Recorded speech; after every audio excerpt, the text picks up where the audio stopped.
بعد رحلة امتدت لأكتر من 20 سنة، اعتزال الأباتشي الأسطورة فارس الزمالك وابن التالتة يمين شيكابالا. عايز أبدأ معاك بليه شيكابالا، لأن ببساطة احنا ما شفناش غير شيكابالا، ما حبيناش غير شيكابالا، ما كانش قدامنا في السنين السوداء اللي شجعنا فيها الزمالك إلا شيكابالا، ما كناش نقدر نقف قصاد الأهلي إلا بشيكابالا، محدش حارب للزمالك إلا شيكابالا، محدش كان بيخلي عندنا أمل إن احنا نشجع ونروح المدرجات إلا شيكابالا، محدش وقف وحافظ على شعبية الزمالك إلا شيكابالا. فبكل بساطة عشان كل اللي قلته لك ده وأكتر، لكن دي حاجات مش هعرف أشرحها لك، لازم تكون عشت الفترة دي مع شيكابالا عشان تفهم قصدي هو ليه شيكابالا. يمكن الناس القديمة، الناس الكبيرة في السن 40 وانت طالع بتحب شيكابالا، لكن ما بتحبهوش زينا. ليه؟ الناس دي شافت نجوم كتير وشافت الزمالك بياخد كل البطولات تقريبا، اما احنا ما شفناش غير شيكابالا، والجيل الصغير شاف نجوم تانية ويمكن برضه هو كمان بيحب شيكابالا، لكن ما ارتبطش بيه زينا. احنا بس اللي فاهمين ليه شيكابالا.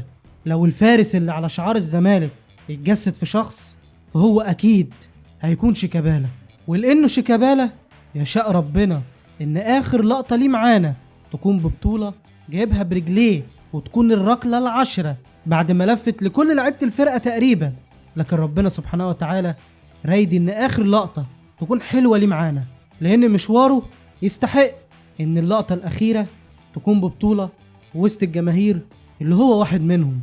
صحيح احنا كنا وقتها مش عارفين انها تكون اللقطة الاخيرة، لان شيكابالا غفلنا وما قالش لحد، ولما سألوه عمل كده ليه قالك عشان عايز الليلة دي تبقى بتاعت عبد الشافي وبس. الراجل منع نفسه من انه يودع جمهور الزمالك في الملعب ومن لحظة الاحتفال، لانه شايف ان عبد الشافي هو اللي يستحقها. ولسه برضه بتسألني ليه شيكابالا؟ شيكابالا هو اللاعب الوحيد في تاريخ الزمالك اللي جماهيره لما بيجيب جون بتفرح مرتين، مرة عشان الزمالك جاب جون ومرة عشان شيكا هو اللي جاب الجون. ماتش بيراميدز في دوري فريرة، الماتش 2-0 وخلاص في اخر الدقايق والنتيجة خلاص محسومة والدوري كمان بيقرب، بينزل شيكابالا بيلف ويرقص ويقطم ويلزقها للشناوي عشان انفجر انا واخويا احتفالا بالجون. ساعتها اخويا الصغير بصلنا ولسان حاله: ايه يا جماعة، ما احنا كسبانين اصلا 2-0، ايه يعني الجون التالت ده عمل لكم ايه؟ بصيت له ساعتها انا واخويا وفي نفس واحد عشان اللي جاب الجون هو شيكابالا. فرحتنا بكاس مصر وصاب بيراميدز اتضعفت واتضربت في 10 عشان اللي جاب الركلة الأخيرة كان برضه شيكابالا. والنهاردة بنودع شيكابالا، لكنه بنودعه في الملعب وبس، لكن شيكابالا في قلوبنا وفي المدرجات، وهيفضل طول عمره هو الأسطورة الأهم في تاريخ نادي الزمالك. نيجي بقى الفئة من الجمهور فرحانة باعتزال شيكابالا، بل إن ناس منهم بتقولك الحمد لله أخيرا إنه اعتزل ومشي، وكأن شيكابالا هو اللي مانع نادي الزمالك إنه ياخد أفريقيا ويروح لكأس العالم. أنا قادر أفهم إنك تكون ما بتحبش شيكابالا زيي، أنت راجل أكبر مني في السن وشفت نجوم تانيين هم أهم عندك من شيكابالا، أو أنت عيل صغير فشفت نجوم تانيين وما شفتش شيكابالا في عزه، فقادر أفهم برضه ليه ما بتحبش شيكابالا زيي. لكن تبقى زملكاوي وما بتحبش شيكابالا وفرحان في اعتزاله، انت كده مش زملكاوي، انت مخنث. مفيش زملكاوي ما بيحبش شيكابالا. انا ممكن افهم الاهلاوي يبقى فرحان يبقى مبسوط يبقى شمتان، بيني وبينك انا لو في الفرقه اللي قصاد شيكابالا ده انا مش بس اتجنن، لا ده انا هيجيلي الحاله. لكن تبقى زملكاوي وفرحان كده، انت مش زملكاوي ولا يمكن تكون زملكاوي. ممكن تقول يعتزل خلاص، كفايه كده كفايه كده عليه، مش هياخد زمن وزمن غيره، الفرقه مش محتاجاله، قول كل ده براحتك عادي. انا كمان كان رايي ان الموسم ده شيكابالا يعتزل، وفي ناس تانية كان رايها لا انه يكمل موسم كمان، بس كل ده في اطار حب وتقدير لشيكابالا. لكن انك فرحان وبتقول كويس انه غار، انا هعيدها تاني، انت مخنث مش زملكاوي، لان اكيد مفيش زملكاوي ما بيحبش شيكابالا. حلوه الرحله وحلوه برضو النهايه، وكلنا شايفين حب الناس لشيكابالا، والدنيا في الاعلام مقلوبه وكله بيتكلم على شيكابالا.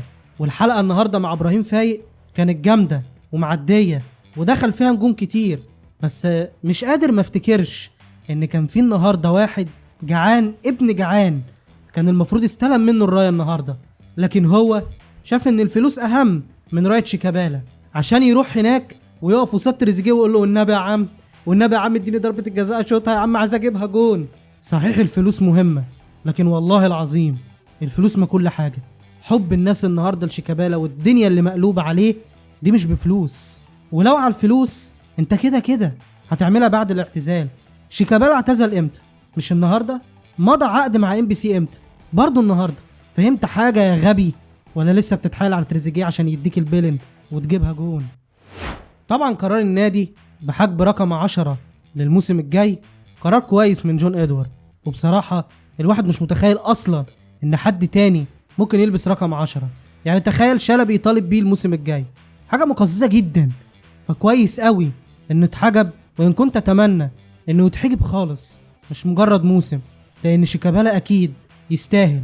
لان تفتكر العمر قد ايه عشان يجي فيه شيكابالا تاني؟ كانت رحله كبيره وصعبه وحلوه، ونهايتها رغم انها برضو لحظه صعبه ولكنها برضو كانت حلوه. اكتر من 20 سنه بنشجع فيهم الزمالك كان فيهم شيكابالا. الواحد فعلا مش متخيل الزمالك من غير شيكابالا، ولكن هي سنة الحياة. مش هقول وداع، لأن شيكابالا كده كده مكمل في قلوبنا وفي الزمالك، وطول ما الزمالك موجود هيفضل اسم شيكابالا موجود.